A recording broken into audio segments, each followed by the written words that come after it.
King Arthur, we must start the fantasy game show. Yes, Merlin, we must certainly start. To win it, Merlin babysits the Musketeers. Yes, this season is about me traveling to the center of the world while babysitting some rascal teenagers. But Merlin, isn't this a fantasy game show? How does one win the game? It is quite simple, Arthur. No magic powers needed to win. You, the viewers watching, have to press the star button on your streaming controller whenever you hear a movie or television show title spoken by one of the actors. The ones who get the most clicks this week wins a free $10 gift card. Make sure you are signed into your device. Yes, but isn't using names from other works illegal? We make sure every movie used gets the few milliseconds of magic they deserve. Plus, isn't that Is streamed. I didn't know streams had days. I mean streaming devices for the television. Just click the star on the streaming controller each time you hear a title. Plus, isn't that really great marketing for them? Free publicity. If I had that, I would have easily gained every European heart to my cause, and my kingdom would have included every corner of the world.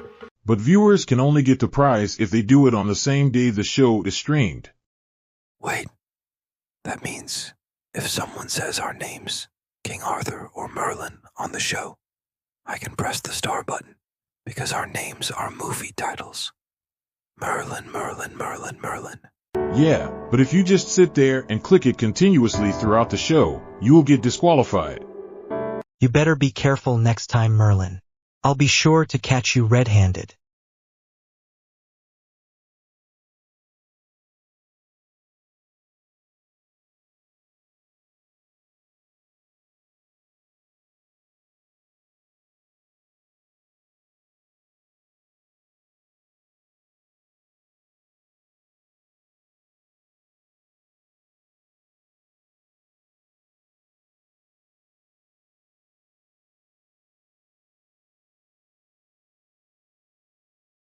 He's Uncle Buck, the gnome's kingsman.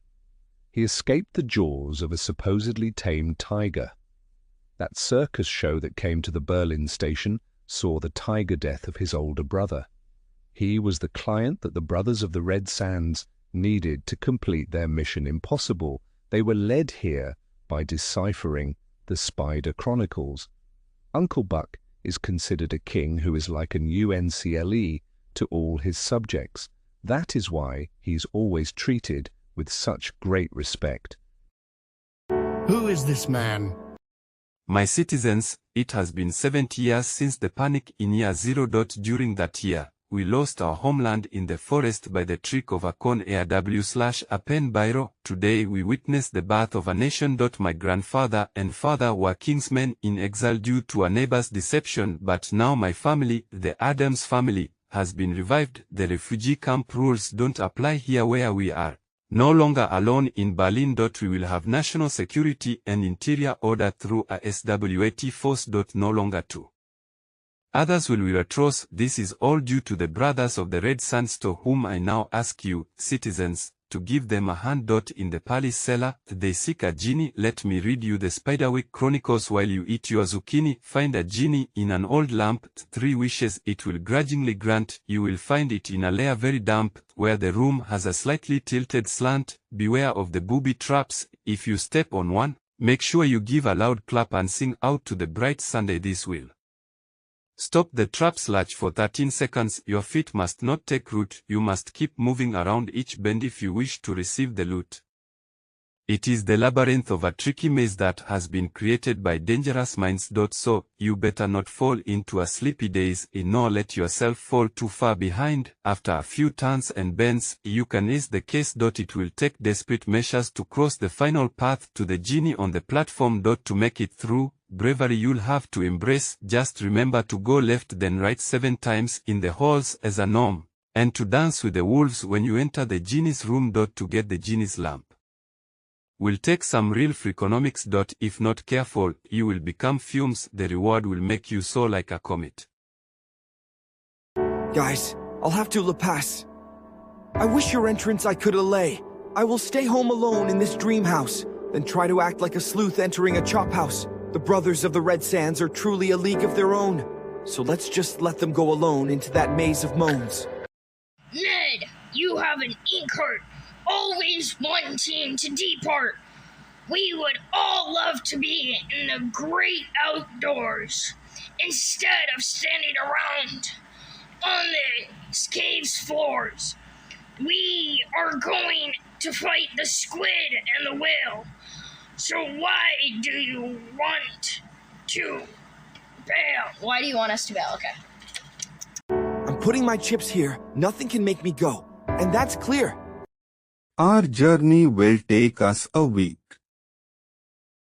Look, 3 are words here you could speak to, magically transport us to the location in a zap. How would I miss that on the side?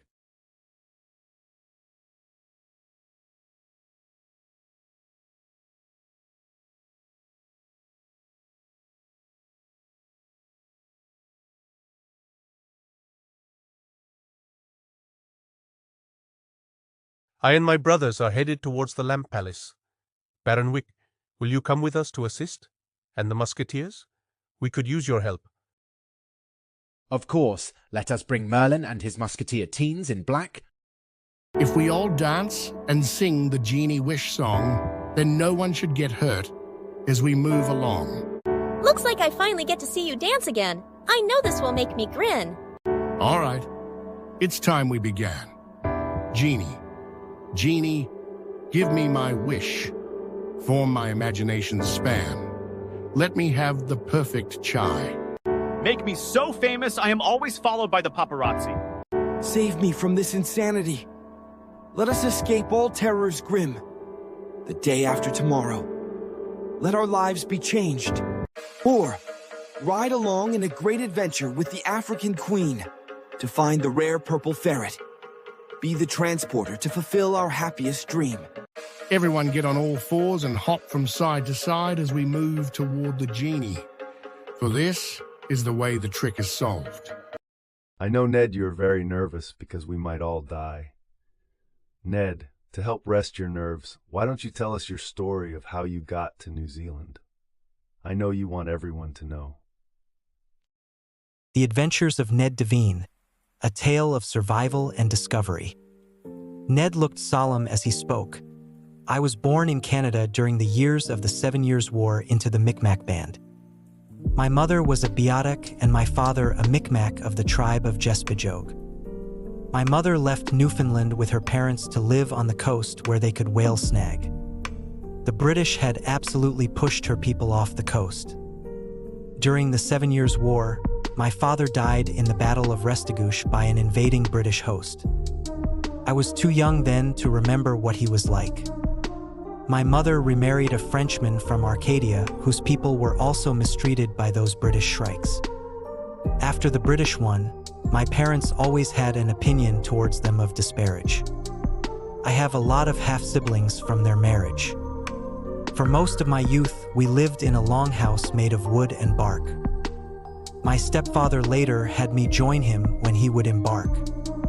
He taught me how to track games we hunted and how to survive in the wild. My mother taught me how to do whale and seal fishing when I was a child. 3 years ago, stranger things happened to me when I was out in my canoe fishing. I heard a distant swishing. A pirate ship had just attacked another ship carrying furs to Europe.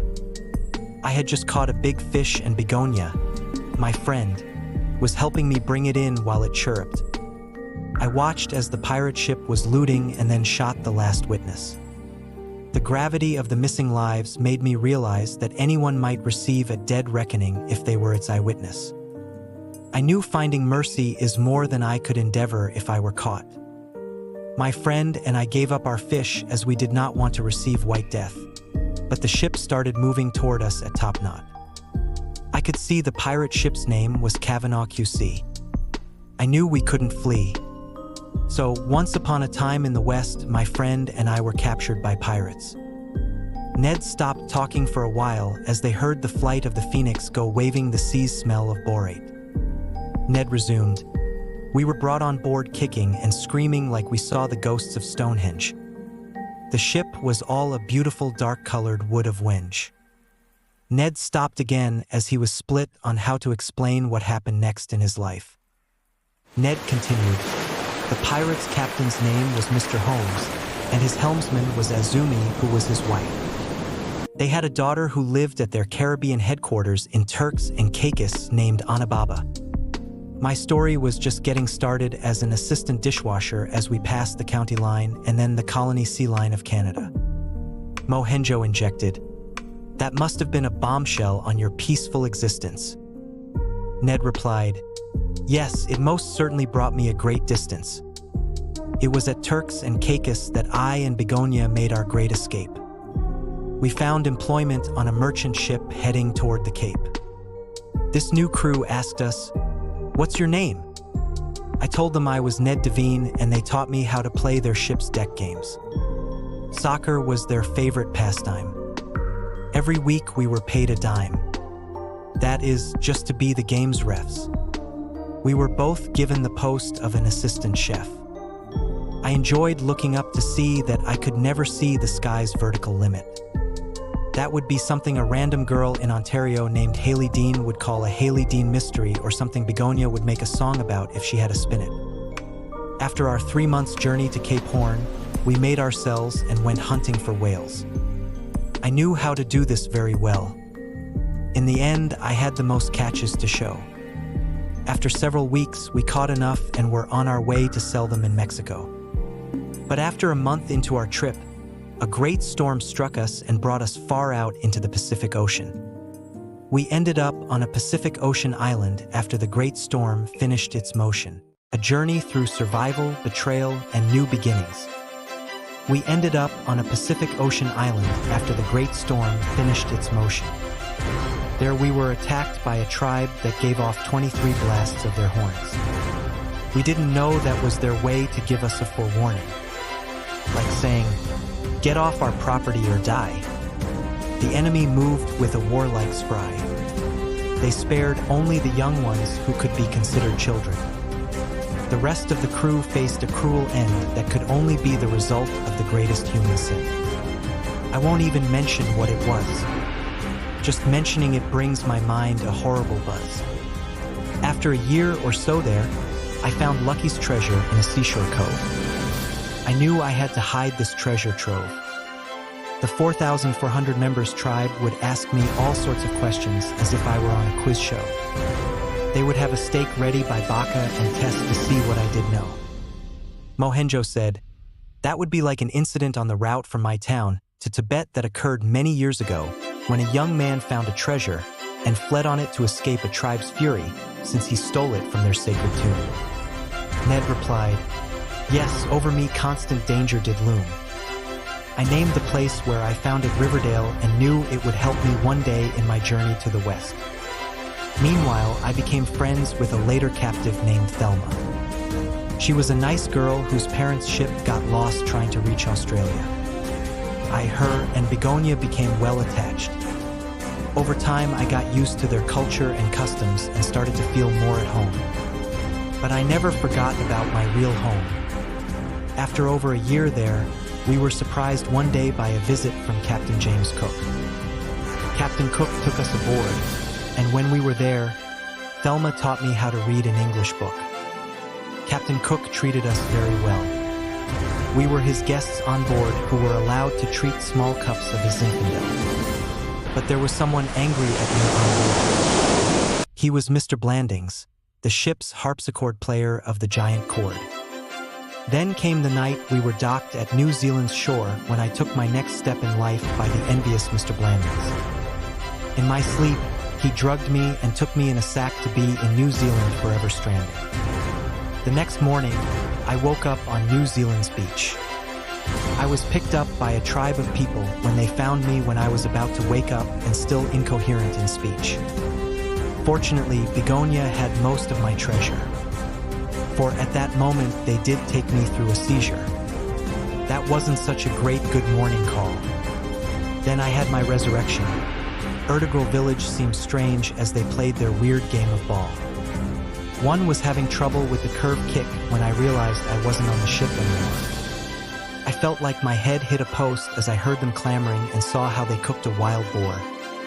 These tribal people used me to help gather fruits and firewood. They also started to teach me how to fight so I would be prepared for manhood. I enjoyed playing hide and seek with the other children than I did learning guerrilla warfare tactics. Some days were very didactic. This tribe's chief was a snide man about the wilder people's society. He said they didn't know how to have proper propriety.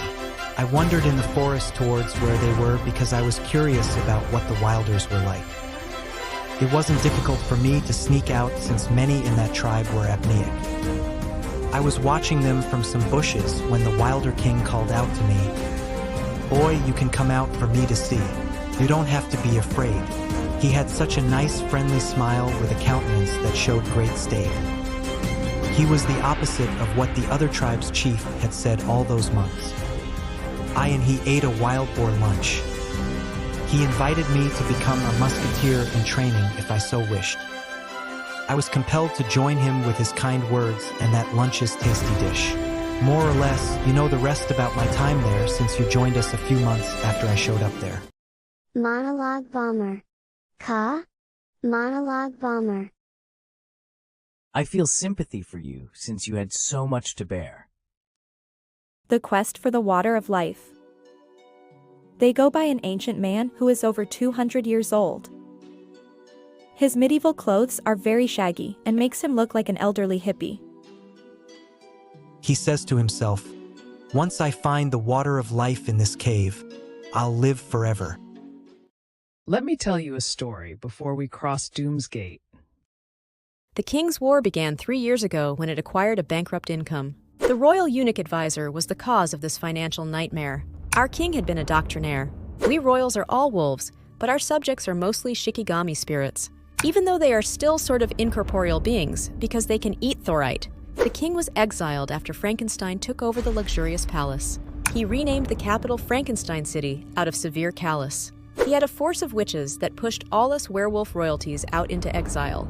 They did this after finding us all guilty of the bankruptcy in a mock trial. In the Frankenstein Chronicles, the new King Frankenstein explained how he would give the Shirigami a true physical form by putting together old animal body parts from the graves. Doesn't it all sound depraved? Frankenstein's ascension meant the walking dead animals would become a reality if he was successful. Us werewolf royalties all came from a gray land where only werewolves roamed in supreme control so blissful. A Shikigami emissary came to plead them to come to their lands to push out Van Helsing. Dracula had fled, leaving them without a proper king. So they promised to make any who came to be their aid their new royalties. 300 years ago, 7 families went to kick out Van Helsing without any casualties. Only 2 families survived the flamboyant fight at Cape Fear. Their 2 head children married to rule their new land's sphere. We've now decided not to return to the lands of our past Shikigami subjects, since they didn't want us there anymore. So we decided to return to the land of our ancestors in the moors. Though our biggest decision to rejoin them was after Princess Diana's murder, to our shame. The wolf people from our ancestral country had been taken over and tamed. Robot overlords have taken over the entire principality. To say they, the wolf people there, are slaves is just banality. So that's what happened to your kingdom. Ah. Do you like my French accent? Let me tell you more. I'll use beings like yourselves. I'm doing a funny accent as well.